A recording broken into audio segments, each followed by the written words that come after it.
반갑습니다. 오늘 함께하는 영화는 올해 개봉한 독일 영화입니다. 여러분 아무도 안 보셨을 거예요. 영화 장면에 알몸으로 뛰어다니는 장면이 있어가지고 제가 고민을 많이 했습니다. 다행히 그건 다 전부 다 제가 커트를 해서 그거는 못 보실 겁니다. 제목이 좀 길죠? 제목이 좀 긴데 영어로 원 제목은 The Things입니다. The Things, 그것들, 그런 의미인데 영화 내용을 담아서 이제 우리말로 번역을 한 것이 100일 동안 100가지로 100% 행복 찾기, 이런 내용입니다. 저는 그것은 이제 내게 참으로 소중한 것 몇 가지, 이렇게 주제를 정해봤습니다. 독일 감독 플로리안 데이비드 피츠가 본인이 감독을 하면서 주인공 폴 역할도 같이 맡고 있습니다. 2015년에 독일에서 핀란드 다큐멘터리 영화가 나의 물건, My Things란 영화가 상영이 됐는데, 그 영화를 보고 우리가 소유한 많은 물건 중에 진짜 필요한 것은 무엇일까? 그리고 우리가 사서 쌓아놓고 쓰는 그 물건의 총합이 나의 행복 척도가 될 수 있을까 하는 그런 의문에서 이 영화를 제작하기로 결심을 했다고 합니다. 우리 인생에서 100이 갖는 의미가 뭐가 있을까요? 100. 완벽. 또는 어떤 충만한 만족, 뭐 이런 게 있었겠죠. 근데 또 하나는 우리가 이제 100일 기도를 올릴 때는 하나하나 차근차근 이루어가는 그런 의미도 100이 담고 있을 것 같습니다. 완성의 의미죠. 영화에서 주인공 폴과 토니는 홧김에 내기를 합니다. 내기를 하는데 우리가 완전히 태어날 때 완전히 없이 시작한 것처럼 알몸으로 시작을 해가지고 우리가 쓰고 있는 물건을 전부 다 창고에 집어넣고 하루에 한 가지씩만 꺼내서 쓰는데 누가 더 잘 참고 버티는 사람이 이기는 걸로, 그래서 큰 상금을 걸고 합니다. 이렇게 경쟁을 하는데 그 경쟁의 과정에서 내게 참으로 행복을 가져다 주는 것이 뭐냐 하는 것을 깨닫게 해줍니다. 대종경 천도품 본문에 그러셨죠. 우리가 정신 기운, 몸 기운이 온전할 때 보따리를 챙기기 시작해야 죽어갈 때 바쁜 걸음 치지 않는다, 이 말씀 있잖아요. 아마 그 본문이 연상이 되실 것 같습니다. 영화를 보면서 나를 한번 돌아보시기 바랍니다. 재밌죠? 코믹 영화라 재밌습니다. 주인공 폴하고 토니는 중마고입니다. 중마고인데 IT 개발 회사를 갖고 있고 위아랫집에 살아요. 위아랫집에 사는데 토니는 이게 그 어머니가 이제 이 부모님들이 아마 동독에서 넘어온 것 같아요. 넘어왔는데 토니는 어머니가 아직도 마르크스를 신봉하는 그런 입장이고, 그래서 혼자 있어요. 그러니까 이 폴 집에서 어려서부터 같이 살았습니다. 근데 이제 그 수요일 많이 난 폴은 스마트폰하고 아마존 없이는 살 수가 없어요. 소비광이에요. 소비광. 근데 토니는 자신감이 이제 그 발모약, 머리 나는 그런 약이 없으면 못 살아. 이제 자기 관리에 아주 신경을 많이 쓰는 친구입니다. 어느 투자자가 좋은 그 콘텐츠를 갖고 있는 사람들을 이제 공모를 해요. 아까 쭉 앉아 있는 것은 그 모습입니다. 이 두 사람이 이제 목소리를 인식하는 앱을 개발해 가지고 그 앱 이름이 나나거든요. 앱을 개발을 해서 이제 응모를 하는데 옆 사람 두 사람 만났는데 그 사람들이 미니멀리스트라고 하잖아요. 미니멀리스트가 뭐냐면 불필요한 물건을 줄이고 자기 정말 필요한 것만 갖고 행복을 추구하는 그런 사람들은 미니멀리스트라고 합니다. 일본에서 이 책이 나와 있는데 그 저자가 이런 얘기를 합니다. 필요한 물건들을 갖고 있으면서도 내게 없는 물건에만 온통 신경이 쏠려 있대요. 이미 갖고 있는데 없는 물건에 신경이 쓰여 있으니까 조금도 행복하지 않대요.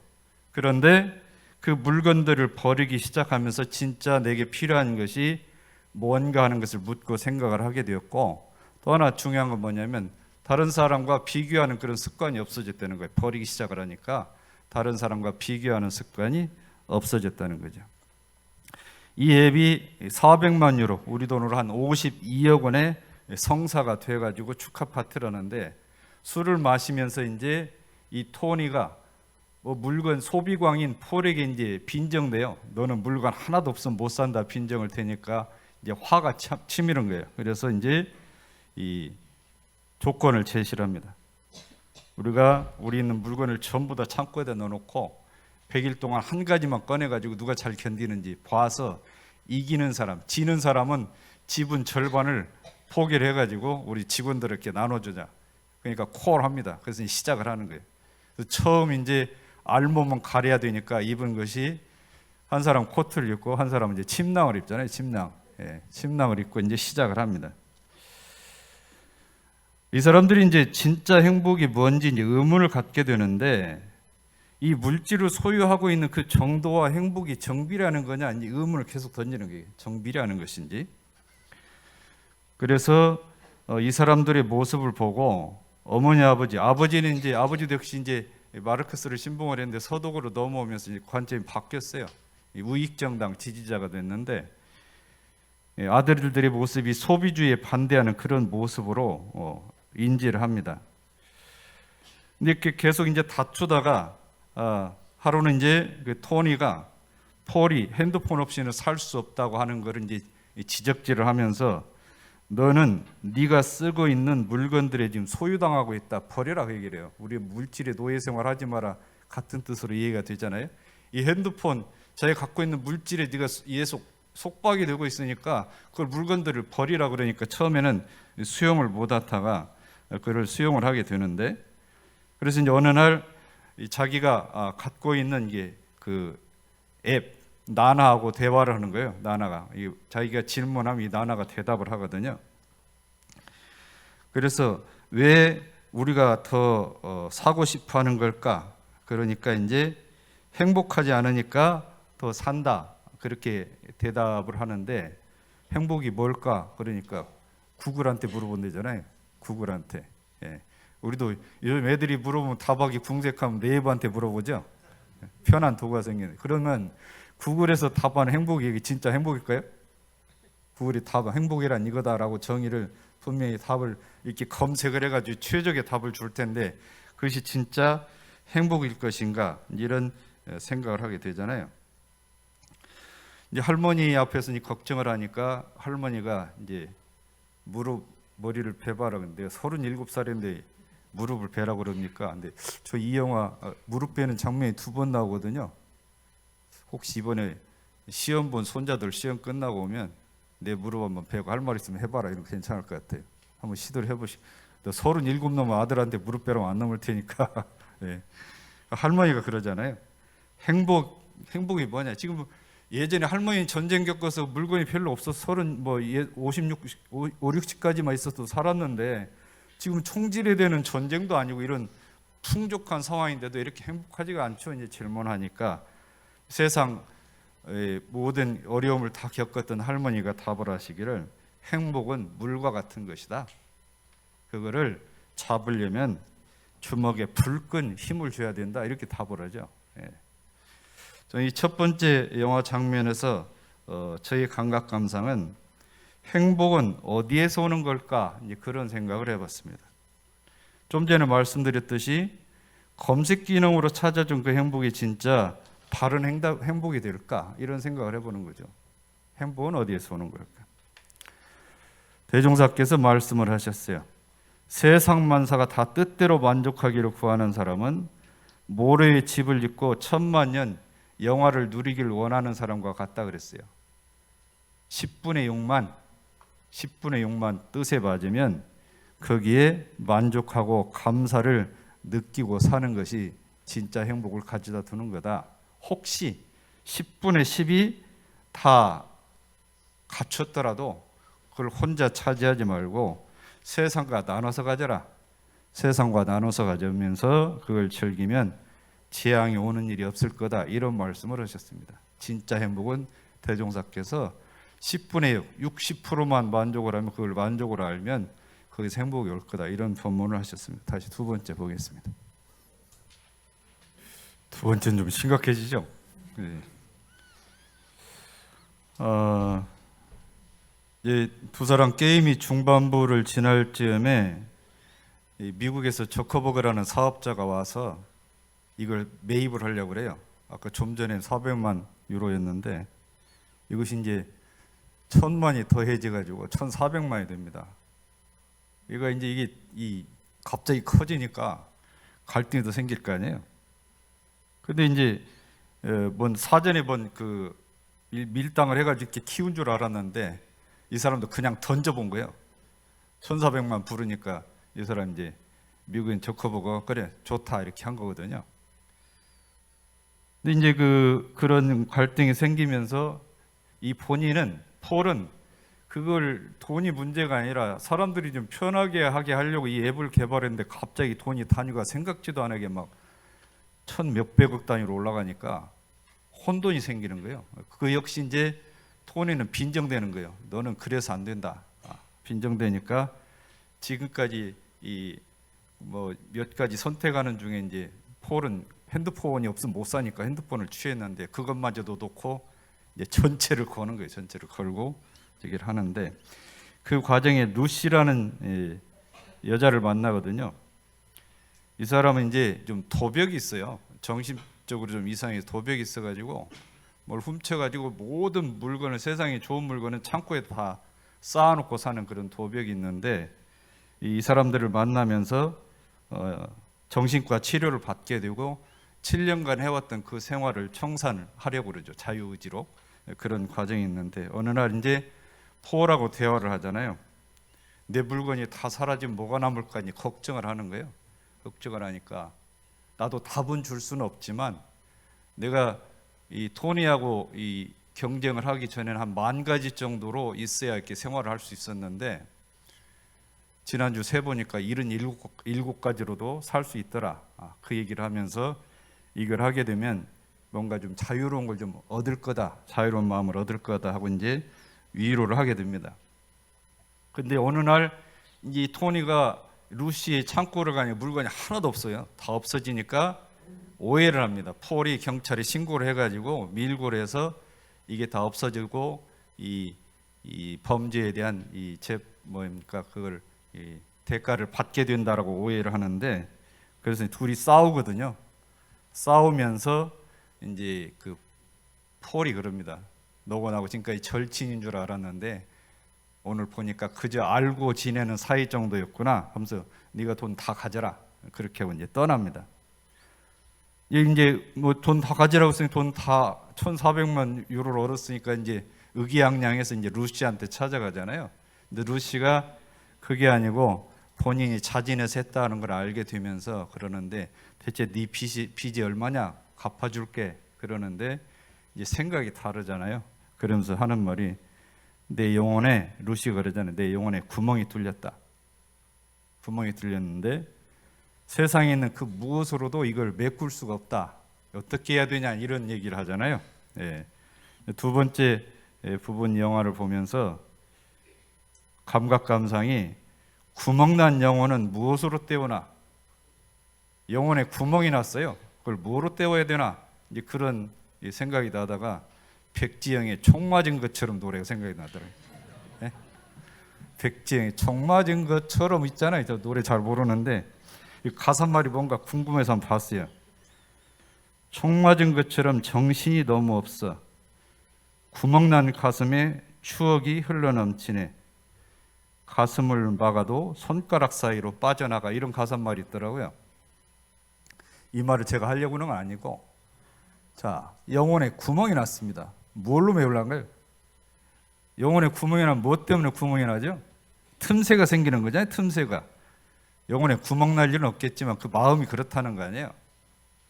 내 영혼에 구멍이 나는 틈새는 뭐냐면 내가 갖고 있는 그 아집 스스로 분별하고 집착하는 그 생각 스스로 차별하는 그 마음이 구멍을 냅니다.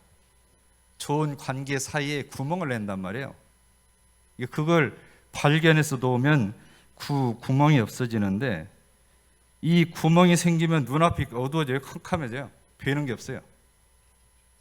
그래서 구멍이 나면 좋은 것도 들어가고 안 좋은 것도 들어가요. 구멍 속으로. 그잖아요. 영혼에 구멍이 나면 좋은 것도 들어가고 안 좋은 것도 들어가잖아요. 근데 안 좋은 것은 조금만 들어가도 이 전신이 사단이 납니다. 작은 것이 들어가도. 예. 그래서 그 구멍을 막아야 되는데 그 구멍은 뭐로 막아야 되냐? 지혜로 막아야 돼요. 지혜로. 지금 아집, 내가 분별하고 집착하고 있는 그것을 똑바로 볼 수 있는 지혜로 봐야 그 구멍이 막아집니다. 그건 돈으로도 안 막아지고 다른 무엇으로도 안 막아집니다. 그래서 그 지혜를 얻어서 구멍을 먹어서 원래 구멍이 없는, 구멍이 뚫리지 않는 나의 영혼으로 회복이 돼야 되겠다, 이런 감상이 얻었습니다. 다시 세 번째 또 보겠습니다.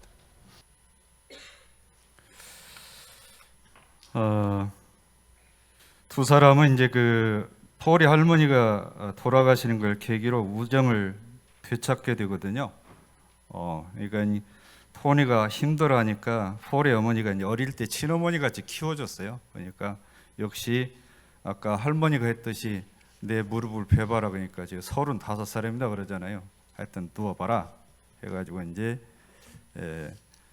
달래는데, 네가 철들 때가 됐구나 그러면서 네 인생에서 진짜를 찾아야 된다, 그 충고를 합니다. 어머니가 무릎에 눈을 맞추면서 진짜를 찾아야 된다 하니까 이제 폴을 찾아가거든요. 멀리 떠난 폴을 찾아가는데 용서해 달라고 그러는데 몇 가지를 얘기하니까 다 용서해 주겠다고 하는데 아직 답이 안 나왔어요. 폴이 원하는 용서해 줘야 할 답이 안 나왔어요. 결국 이제 냇가로 끌고 가서 같이 이제 막 다투다가 하는 말이 있죠.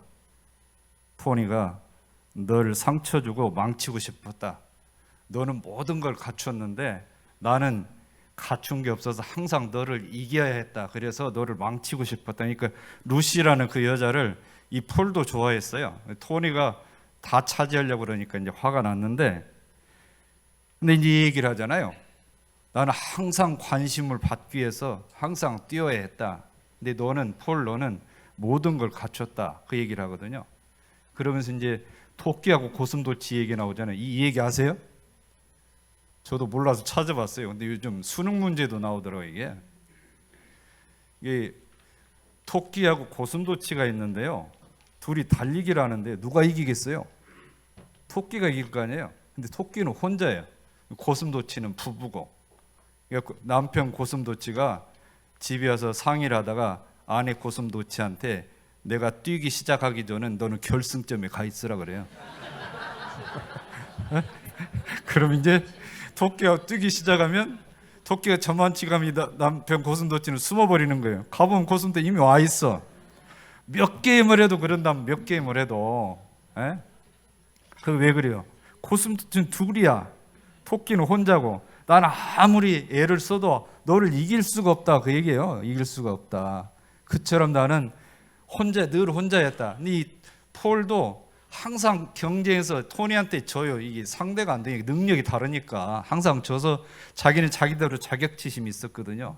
근데 토니는 그런 것이 전혀 부럽지가 않아서 항상 가족이 있고 한 것이 늘 부러운 그런 마음이었던 거예요. 이제 그래서 이제 토끼하고 고슴도치 얘기가 바로 그 얘기입니다.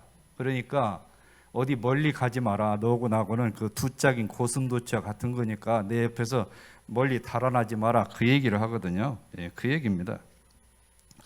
그 이제 회사로 돌아와서 이제 자기들 지분을 나눠주기로 얘기를 하는데, 자기들 나름 계획을 하잖아요. 혁명적인 일을 하겠다고 계획을 한 그 사이에 미국으로 이제 오라고 했는데 안 갔잖아요, 폴이.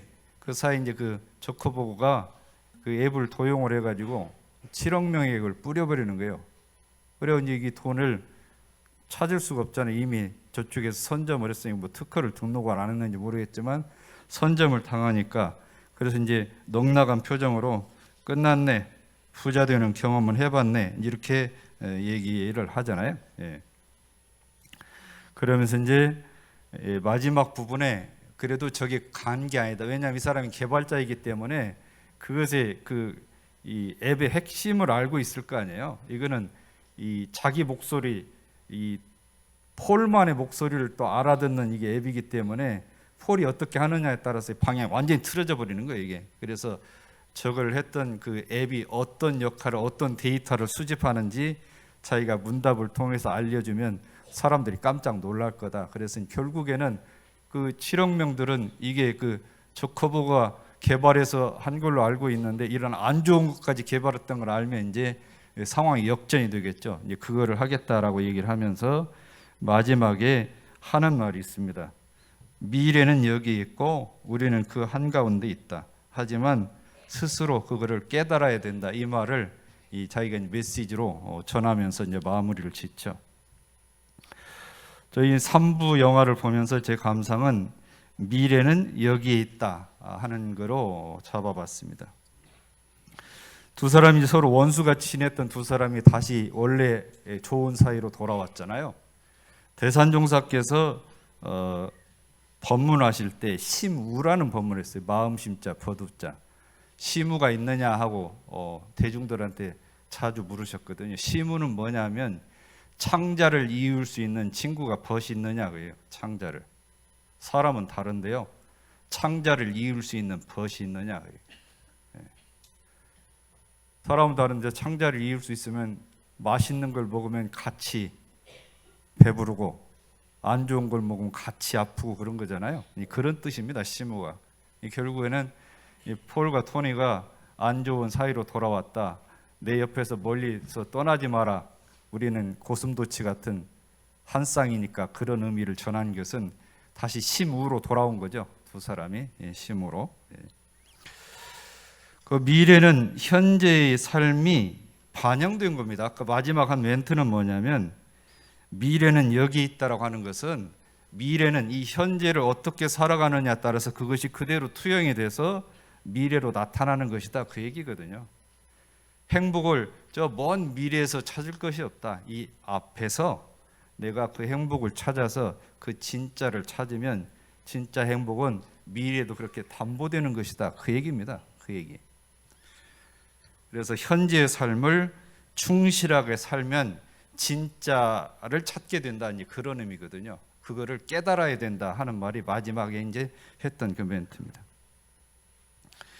대종사께서 법문을 하셨어요. 복이 많이 받을 사람은 어떤 사람이냐면 정신, 육신, 물질로 다른 사람에게 많이 베푸는 사람이 복이 많은 사람이다 그랬어요. 세상에 가장 복이 많은 사람 누구냐? 정신과 육신과 물질로 다른 사람에게 많이 베푸는 사람이 복이 많은 사람이다 그랬어요. 근데 지금 이제 여기서는 이 가지수가 주로 물질에 대한 내용만 가지고 있는데 물질 내가 그러면 어느 정도 가지를 갖고 있어야 내 삶이 그런 대로 편안하고 행복할 거냐라는 것도 꼽아보지만 마음도 마찬가지예요. 마음도 우리 마음에 가지가지 마음이 다 있잖아요. 수많은 마음이 있잖아요. 그 수많은 마음 속에서 내가 몇 가지, 이 중에서 몇 가지를 갖고 있어야 내가 행복하게 살 거냐 하는 것도 짚어보라는 얘기. 정신, 육신, 물질을 얘기를 할 때는 마지막 물질만은 두고 물질의 해시만을 말씀하신 게 아니고 정신에 대한 해시, 정신으로서 다른 사람에게 베풀으면 복이 많다고 하는 뜻은 그 뜻이에요. 그러니까 내 안에 여러 가지 마음이 있는데 진짜 그 필요한 마음만 갖고 사람들을 응대를 하면 그 관계가 좋아지기 때문에 거기서 행복이 온다 그 뜻이거든요. 한번 살펴보셔서 내 안엔 가지가지 마음이 있는데 이게 버려도 되는 마음이면 버리셔라 그 얘기예요. 버리셔라. 꼭 굳이 안 가져가도 될 마음이면 버리시라. 버리고 나면 거기서 행복이 온다. 그 마음으로 전해지면 행복이 온다. 그 말씀입니다. 두 번째 말씀 뭐라고 하셨냐면 제일 편안한 사람은 어떤 사람이냐 하면 어떤 경계를 당하든지 분수에 편안한 사람, 안분하는 사람이 어떤 경계를 당하든지 분수에 편안한 사람이 가장 편안한 사람이라고 그랬어요. 세 번째로 제일 부귀한 사람은 어떤 사람이냐? 어떤 처지에 있든지 거기에 만족을 얻는 사람이 가장 부귀한 사람이다 그랬어요. 어저께 어느 도반님하고 차를 마시는데 저한테 문득 그런 말을 해요. 부자가 누구냐면 부자가 부럽지 않으면 부자래요. 부자가 부럽지 않으면 부자랍니다. 예, 아주 명언을 저한테 해주셨습니다. 자, 이처럼 이 현실에 자족을 해서 내가 다 차지하지 않고 10분의 6 이상만 뜻에 맞으면 거기에 만족을 얻고, 혹시 100% 꽉 찼으면 혼자 다 차지하지 말고 미리 나누란 얘기예요. 미리 나누면 또 차요. 미리 나누면 또 차니까 미리 나누면 미래를 두고 볼 때 자기한테 복이 오고 재앙을 미리 방지하는 것이 된다, 그 말씀입니다. 지금까지 영화 더 띵스였습니다. 감사합니다.